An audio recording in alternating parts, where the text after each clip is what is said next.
Et c'est déjà la fin de ce Salon des maires édition 2024. Pour faire un bilan de ce qui s'est passé, revenir un petit peu sur les moments forts, nous sommes avec Michel Picon, président de l'UDP. Bonjour, rebonjour. Rebonjour Fanny.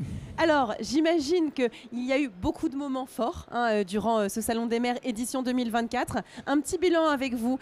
Qu'est-ce qui vous a marqué sur cette édition cette année ? Moi, ce qui m'a marqué, d'abord, c'est le nombre de ministres, de parlementaires, de députés, de maires, de responsables de collectivités territoriales qui sont passés sur le stand, qui sont venus nous voir en cherchant le dialogue avec nous des entreprises de proximité, parce qu'au fond, ils savent bien combien nos entreprises, nos petites entreprises sont importantes pour leur territoire, parce que c'est le poumon économique et évidemment, ils ont envie de discuter avec nous et ça tombe bien parce que nous aussi, on a envie de discuter avec eux, de les inspirer. Depuis 2018, nous venons au Salon des maires. D'abord, quelle organisation patronale mieux que l'UDP symbolise la proximité qui caractérise les collectivités locales, et cette rencontre des maires que nous faisons depuis 2018 a été cette année, je pense, un véritable succès, des tables rondes qui ont été animées sur une multitude de sujets que chacun peut retrouver sur UDP TV, puisqu'on peut les regarder en replay en fonction des sujets d'appétence que chacun peut avoir.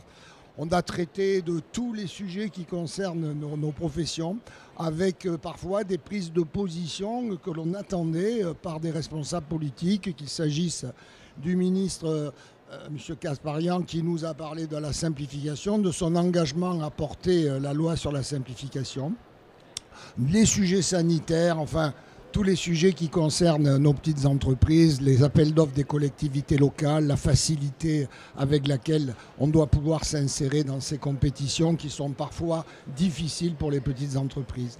Voilà, et donc pour moi j'en tire un bilan extrêmement positif de ces 3 jours, 3 jours du Salon des maires. Et je crois que pour les organisateurs du salon aussi, c'est une réussite parce qu'il y a eu, me semble-t-il, beaucoup de monde. Une belle fréquentation, oui, effectivement. Hier, une grande fréquentation. Dans les allées, on pouvait à peine circuler. Et c'est une bonne chose, ce moment de rencontre entre le monde de l'entreprise, les institutionnels et les 36 000 responsables, les 36 000 maires des communes de notre territoire, plus les intercommunalités, les agglos, enfin tout ce qui rythme la vie au quotidien de nos citoyens. Et est-ce que vous avez bon espoir sur toutes les mesures que vous portez pour la suite ? Est-ce que vous vous êtes senti écouté ? On a beaucoup parlé, échangé sur des sujets, mais vraiment ce qui a importé, c'est l'action sur les projets de loi, sur les choses voulues, entendues. Quand on échange avec les élus, on est toujours d'accord comme ça sur les constats. Il y a rarement du désaccord. Mais vous savez, le travail de l'UDP, c'est un peu comme un cuisinier qui a mis ses casseroles au feu. Il ne faut jamais qu'il en quitte une des yeux parce que tout peut brûler.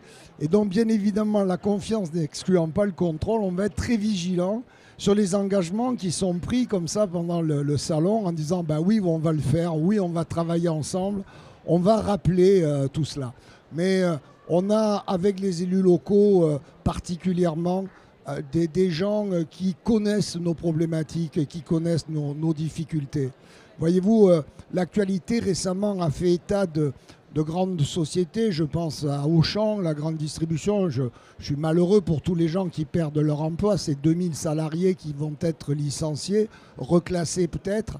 Mais je voudrais rappeler que chaque semaine, 1500 salariés issus de petites entreprises perdent aussi leur emploi toutes les semaines. Et ça, ces gens disparaissent sans bruit. C'est des petites boîtes qui sont victimes du coût de l'augmentation de l'énergie, qui sont victimes de beaucoup d'évolutions, de l'augmentation du coût des matières premières. Et nous, l'UDP, on doit rappeler aux élus locaux qu'il faut être extrêmement proche de ce tissu local.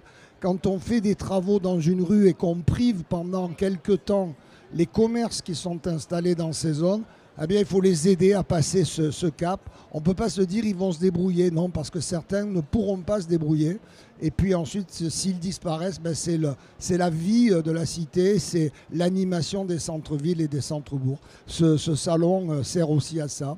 Et puisqu'on le clôture, si vous me le permettez, je voudrais remercier tous ceux qui l'ont organisé, bien évidemment. Toutes les équipes de l'U2P, la communication, les équipes techniques, les chefs de mission. Je voudrais remercier aussi l'entreprise McKinsey et vous-même pour l'accompagnement que vous nous apportez dans toutes nos manifestations, l'efficacité de votre prestation. Et remercier aussi, bien sûr, tous les parlementaires, tous les élus qui sont venus nous voir. Et j'ai qu'une chose à leur dire aujourd'hui. En provençal, on dit à l'an qu'evin, alors ça veut dire à l'année prochaine.